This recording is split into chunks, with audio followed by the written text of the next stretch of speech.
Okay, go ahead. Okay, hello everyone. We're the Breakfast Club, and our idea is dog tag collar. Okay, basically we saw the problem in people losing their dogs. The dogs just running away. It happens a lot frequently over the suburbs, especially in the suburbs. Basically, our idea is to have a collar with a GPS slash camera on it. The camera is for two reasons. The camera is to see what your dog is doing while you're at home. While you're at work and the dog's at home, and you can see what the dog is doing because that's always intriguing. And the second reason, so if the dog is lost in the woods or in an unfamiliar area, you can turn on the camera, it will go to the app, and then you can see where the dog is. You can get a sense for what it's looking at, and it will track the dog GPS style, so you can just find out where it is right away. Through our interviews and surveys, we found out that most people fear the dogs getting hit by a car. So, we found out that most dogs are chipped and have traces in their collars, and they have fancy arts to prevent them, the dogs from running away. And then when the trackers fail, On the survey, we asked a question: how do you prevent your dog from running away? And someone was like, my dog's chipped, and as well I have a tracker. But he said that he doesn't believe in the tracker. It's like the tracker doesn't work that well. So we just thought it was interesting because we didn't even mention having a tracker, and he brought it up himself. Plus, if there's a chip in the dog, it takes a lot more time. You have to go somewhere and find out where the dog is. With the app that we want to invest in, it would just be simply, if the dog runs away for 30 seconds, you can turn the app on and you can see where the dog is going and roaming in instant time. And we also asked on the survey, how confident are you if your dog were to run away? 1 being not confident and 5 being very confident, and more people answered 1 to 3, so they weren't as confident as we would like them to be. Confident in what? If they're finding their dog if they were to run away. Okay. And our survey, we got 90 plus results, and we conducted about over 20 interviews, and we interviewed teachers, hall monitors, librarians, family, neighbors. I know Ryan interviewed friends, parents, and stuff. And on the survey, we asked questions like, how do you prevent your dog from running away? How often does your dog run away? What breed do you have? A lot of Italian Greyhounds, by the way. we asked their age. Yeah, we asked their age. We asked what type of place they live in, and we got a lot good results there. So that's it. And then these are changes to our business model canvas. One of them was our cost structure, because through our surveys and interviews, a lot of people said they wanted to be more affordable. They get it. And also, before we did our surveys and interviews, our original thing was to have a camera and a GPS system, but then we thought of having a shock collar. So, for example, before, if your dog is it ran away and it's by a highway, the camera would see that it would be there. So instead of having your dog run to the highway, you could shock the dog so it doesn't move. And a lot of people they actually like that. They're for it, so that's gonna be our unique value proposition. It's not like we're killing the dog. It's just a quick buzz, when the dog goes over the fence or something, and it will just stop them in their tracks. And we would test it out, obviously, to see if the dogs are responding to it. Right. So if they just stop and they just and they chill there for a second after 3, that'd be the goal, so they don't get hit by a car, which is people's fears. And we didn't bring up the question in our interview till the end, but surprisingly, some people asked about the shock collar before we even got to that question. So I guess people do want it. Yeah.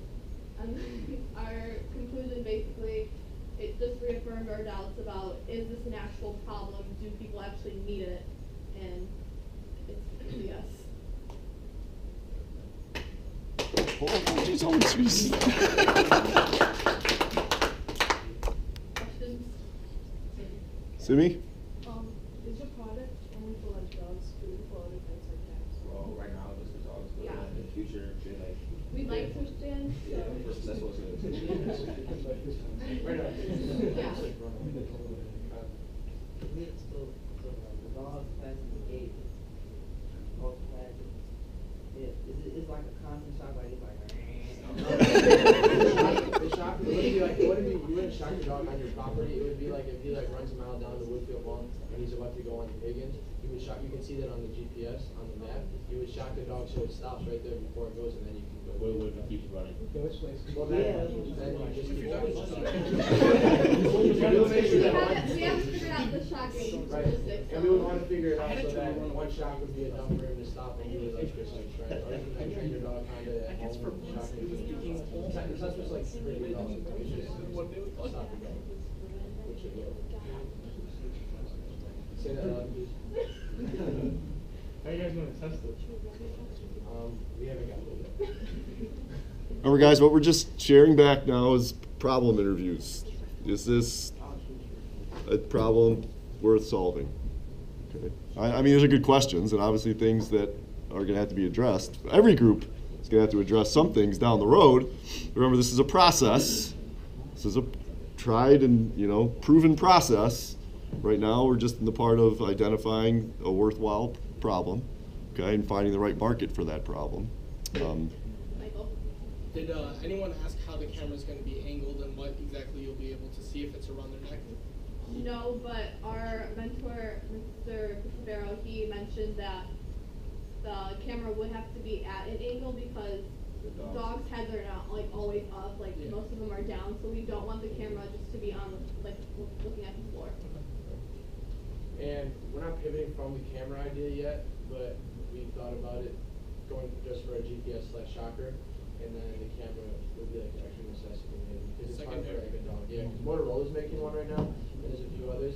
But like in the pictures, like the dog is like perfect, and like that's not Yeah, how the dog like is. Yeah, and like usually if they're at home, the dog is sleeping, so like if they're just it's not really excited. But Right. Like I said, obviously, it's in my opinion, it's a huge problem. Like, I hate seeing signs for my dog's lost.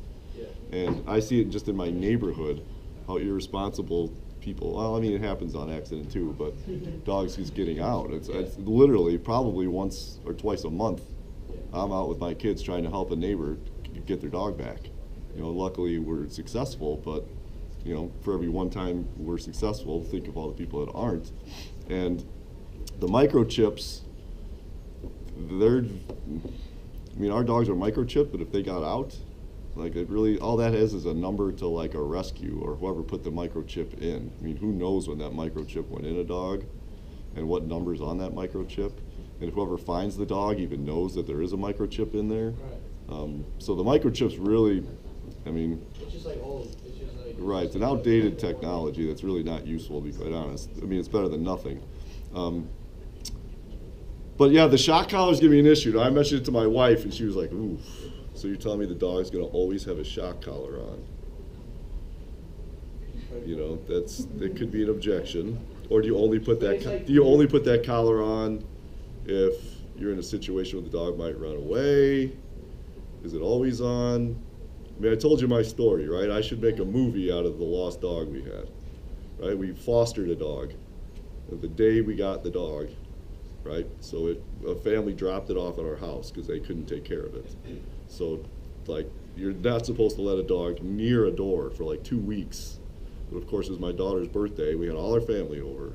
And what does my sister do? Opens up the gate, dog runs out. She opens up the front door to go home. The dog's gone. And this is a greyhound. So within 10 seconds, it's gone.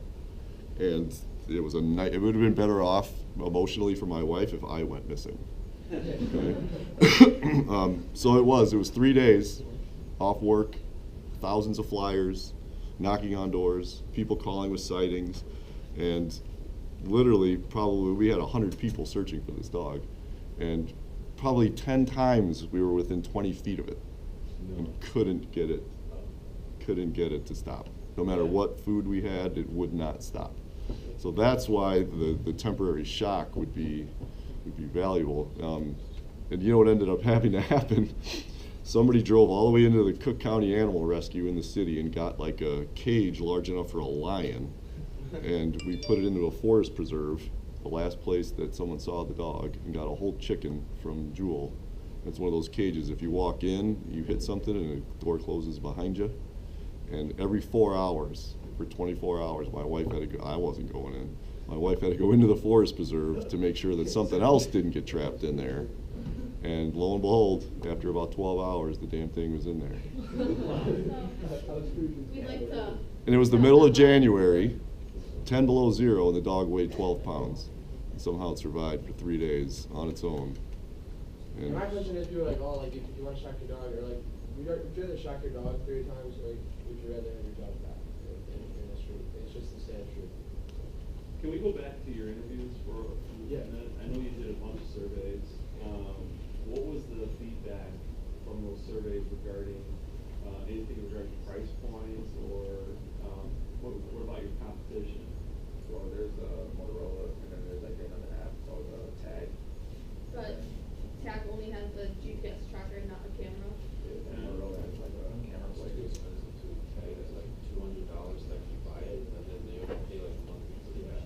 Right. So So our And competition the is. camera's like really big, and as we said, it's like not angled, so you basically just see the floor if your dog Yeah. has not a I mean, it's a good app. Like it's trusted, but it's really expensive. Is it called Track? It's called Tag. Yeah, TAGG. One's Tag, and then there's like Motorola Scout 5000. Is Tag specific for dogs? Is that what Yeah. it's meant for? Yeah. Okay. So there is a technology out there that right now you feel is a little bit pricey, that Yeah. can make it more affordable. And the Tag doesn't have a camera. No. Does Tag have a shock collar? No. So Tag is simply GPS. Yeah, it monitors your dog's health and stuff, but I doubt you would look at that much. Yeah. Well, because the old chip technology is utilized when the dog is lost and somebody's found it. Yeah. Your technology is to Find find the dog. Right. Yeah. Which is way greater than, of course, Waiting. hoping that it's in a cage somewhere in Yeah, and once it's gone for like a day, usually, we haven't done this survey, we should ask this, have you found your dog after a day? Probably not, it's probably gone somewhere. So we wanna find it instantly, 30 minutes, an hour, whatever it may be. You wanna find your dog as fast as possible. Yeah. You want it to be safe. So the other item that you're talking about with the shock, that was a pivot, right? Yeah. A little bit of a pivot. And did you gear your survey questions towards that at all? No, We didn't put that on the survey because we were like, while we were conducting the interviews, we saw that most people didn't understand the question. We had to kind of explain it, like give an example. So we didn't put it on the survey, but we did put it on the interview. And lots of people, like, it was half and half. Like half the people were like, no, I would never use it. And then the other half were like, yeah, give it to me. I'd rather have my dog be safe. And some people like even asked before we even got to the question, as I mentioned. So. Yeah, that was what was really super interesting to me, was that you had learned from your interviews something that maybe you hadn't realized, and that was about the shock, that they brought that to your attention, you didn't bring it to theirs. Yeah. And that's what this whole process is all about. It's like, Yeah, so it's good. exactly. Well, some of what Jim's asking too, you'll learn, because guys, everyone, the next step is what we would call a solution interview. So your next step is to really go back to people and say, here's exactly what we're proposing, here's how it would work, feedback on that, and then you can kind of talk about price and get judged there a little bit, but so then you can get more feedback about specifically the shock, right? Because you can kind of show them with this, and then all of a sudden you shock the dog and look at the reaction of the person watching what you're showing them, and they're like, you'll get a better feel. Yeah. Do you know how much the monthly subscription is with that? No, it's Motorola. Yeah, I think Motorola is annually. Yeah. I think you pay yearly. I know they have 2 collars. One is 200 and the other one is 100. Motorola's probably? Yeah, Motorola's. I forgot how much Tag is. It's been a while. Yeah. That's what it is. Pricey. I'm pretty sure there's a monthly subscription back there. All right, good job, guys. We got 2 groups to go, right? Or 3 groups. Oh boy. Guys, you're gonna have to do rock, paper, scissors or something, because everybody wants to go next. Okay. Well,